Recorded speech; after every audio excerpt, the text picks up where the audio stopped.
The Bridge by Henry Wadsworth. A random Tuesday poem. Narrated by Casper Michaels. I stood on the bridge at midnight as the clocks were striking the hour, and the moon rose o'er the city behind the dark church tower.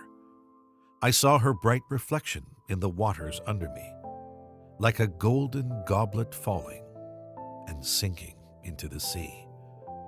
And far in the hazy distance of that lovely night in June, the blaze of the flaming furnace gleamed redder than the moon. Among the long black rafters the wavering shadows lay, and the current that came from the ocean seemed to lift and bear them away.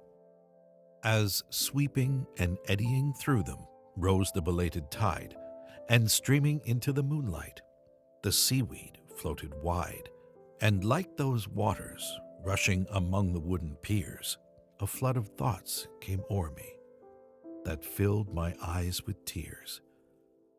How often, oh how often, in the days that had gone by, I had stood on that bridge at midnight and gazed on that wave and sky.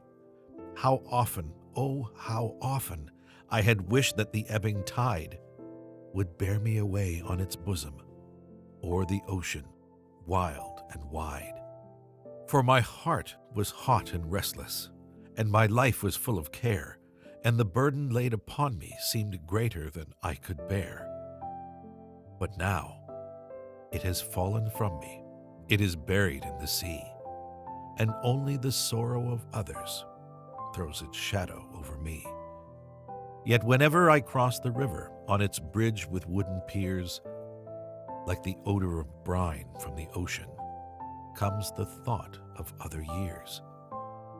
And I think how many thousands of care-encumbered men, each bearing his burdens of sorrow, have crossed the bridge since then. I see the long procession still passing to and fro, the young heart hot and restless, and the old subdued and slow. And forever, as long as the river flows, as long as the heart has passions, as long as life has woes, the moon and its broken reflection and its shadow shall appear as the symbol of love in heaven and its wavering image here.